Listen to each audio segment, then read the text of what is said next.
Hello, welcome to Milk and Honey Heritage Farms, and I know that looks like a mess, but welcome to my channel. I'm Heather. So today I'm doing a collaboration called My Home Apothecary, and it's hosted by Mountain Grandma and the Budget Preppers.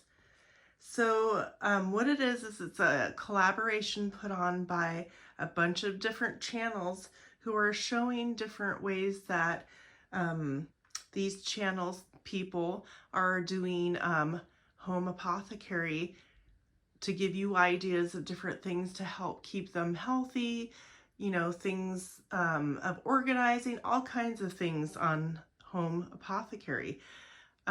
Everything that everybody's showing, you should do your own research. None of us are doctors. We are not medical professionals. So as of anything in life, always do research in multiple areas to make sure that you're doing the best for you and your family. So here in this video, what I'm showing you is a little part of my pantry, and we'll get to that in one second, but let me finish off with in my home apothecary, there will be a giveaway live on Mountain Grandma's channel September 8th at 6 p.m. Eastern Standard Time. So write that down. And so what you should do is you should go to all the videos in the collaboration and make sure that you leave a wonderful comment and hit that thumbs up on all these channels to help give you a chance to possibly win a prize. There's going to be, I think, books, I don't even know, lots of amazing things in this giveaway. So make sure you go watch all those videos, thumbs up, and give some nice comments. So thank you for that. So let's get to my video. So in my video, what I'm showing you is some things that I have set out. I pulled in some extra things. I've been rearranging and moving my stuff around. So what I'm going to be doing is, I'll show you. I have a sink right here, and then I have my dehydrator right here. And then I have cabinets right there.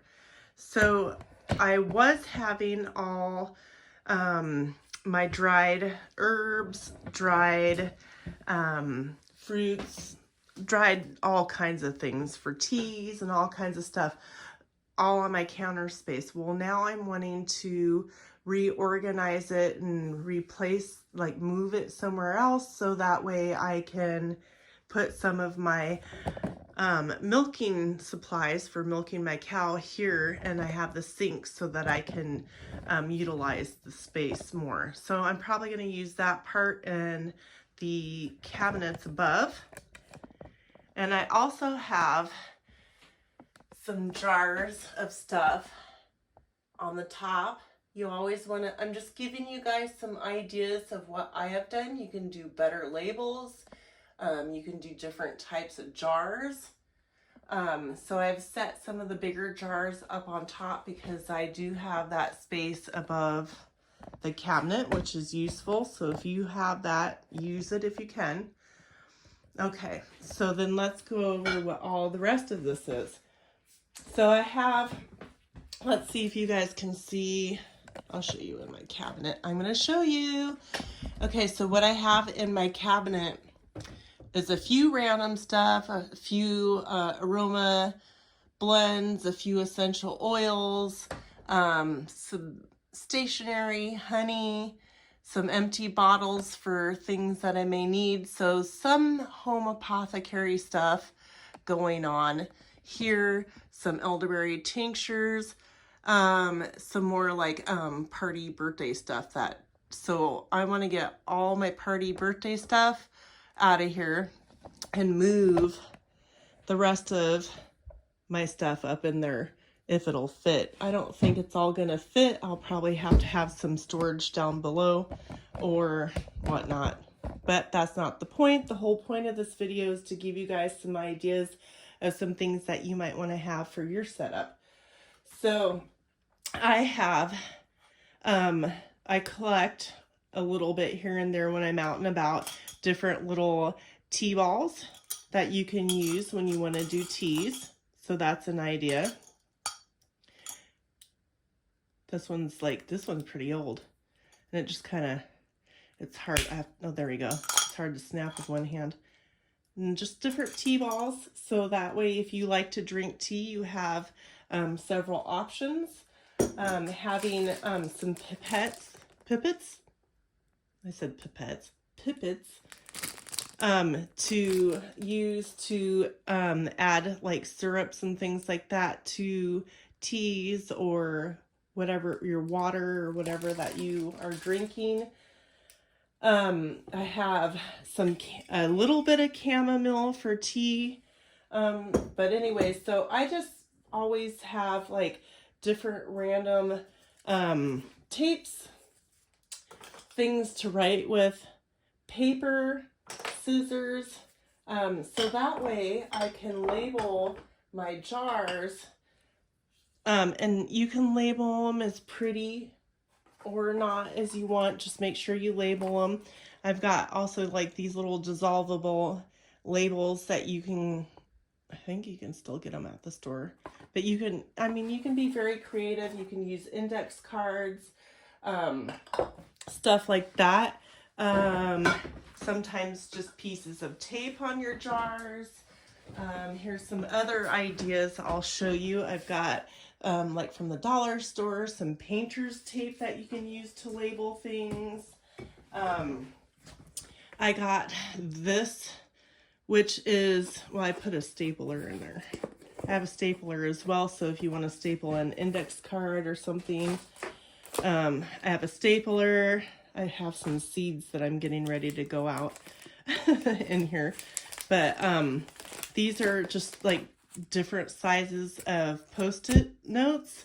And this was, believe it or not, I've pulled several of them out, full of Post-it notes that I got, I don't know, at some thrift store or a garage sale, something like that, for $5 for this whole thing. And it was filled with all those. So that's another idea for labeling things or taking notes on stuff you want to make. So there's that. And then I have a collection of these jars that I'm got to get the labels off that I'm using to do like a tea collection for the holidays for some of my grandchildren who like tea, so that they're all uniform. I keep a lot of glass jars. A tip for drying out dandelions is if you put all your freshly picked dandelions on like a cookie sheet or a baking sheet and put them in the freezer and then pull them out and dry them out, like in your dehydrator or air dry them, they won't poof up with the poof. So freeze them first and then dry them out.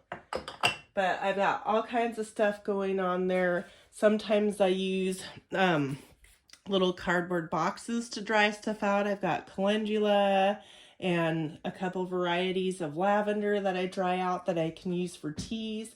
All kinds of stuff.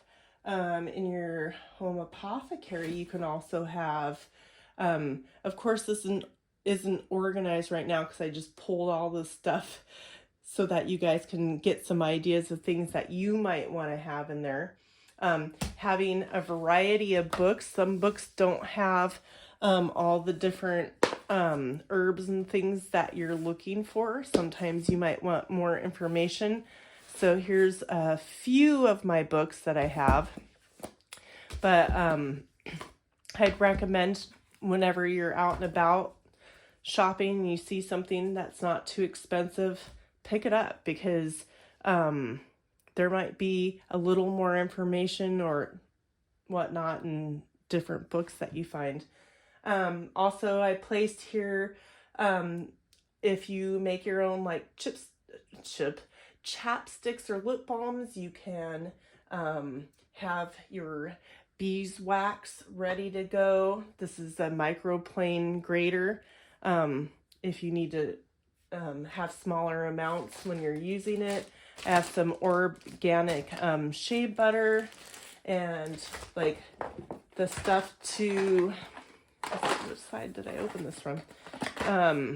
You know, if you're making chapstick, if you are interested in that, making, you know, having a chapstick stuff available, little tins for doing salves, like having all of it in like the same area and organized. But like I said, again, I'm just showing you like ideas of things that you might want to put in yours. Labeling is definitely a very important thing to do.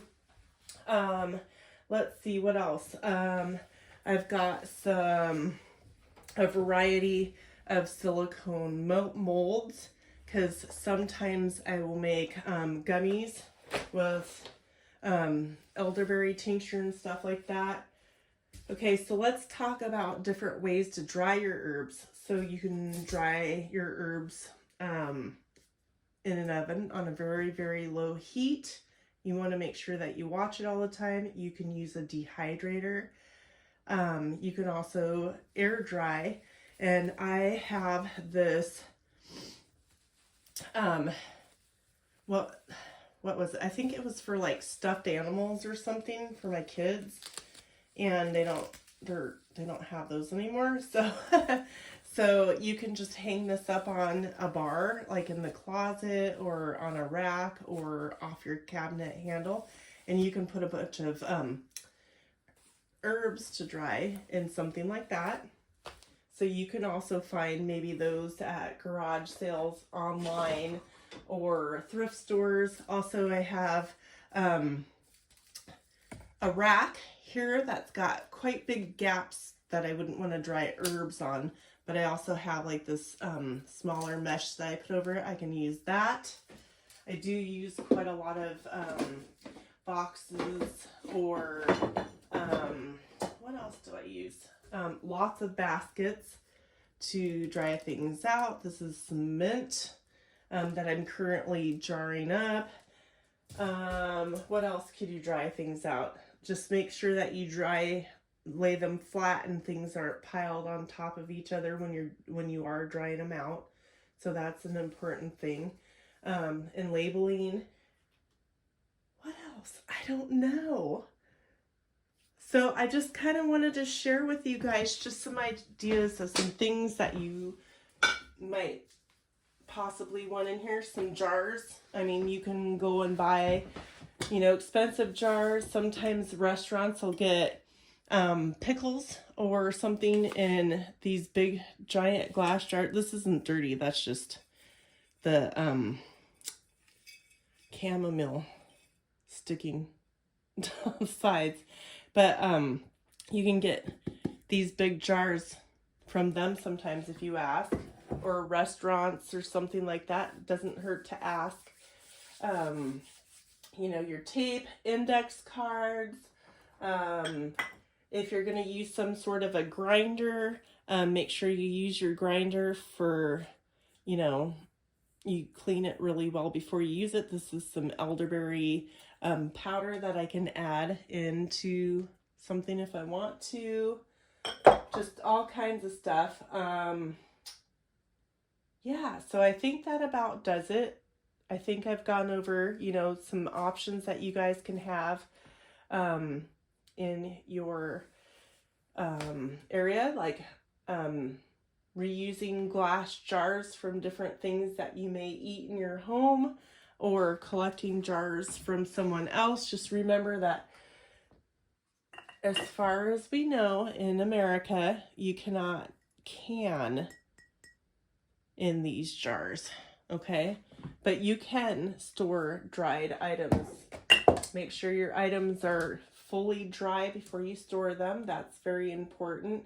And have, you know, your notes, your notebook, things that you can keep track of, recipes, labeling, you know, knowing what you want to do before you start putting things in jars. What is your plan with it? Like for me, I'm going to be making some lip balm and some chapsticks for winter. So I'm going to be infusing in some olive oil, some calendula, and some lavender, some plantain, and some dandelion in 3 different, I'm going to have them all separate, and I'm going to infuse them. So that way I have all the benefits of those that are going into the skin, and you can use the salve or the chapstick for both your lips and like dry areas like elbows or hands or heels, your feet, stuff like that. So this has gone on long enough. I thank you so very much for being here with me today. I hope that this helps and gives you some ideas on some different things that you might want to have in your home apothecary. I've got a flashlight over here. I've got a bulb that I need to change. Anyways, these as well for straining things. These are flour sack towels. I love these. I strain my honey out with that too when I have to get the wax out. So those are nice to have on hand. What else can I tell you?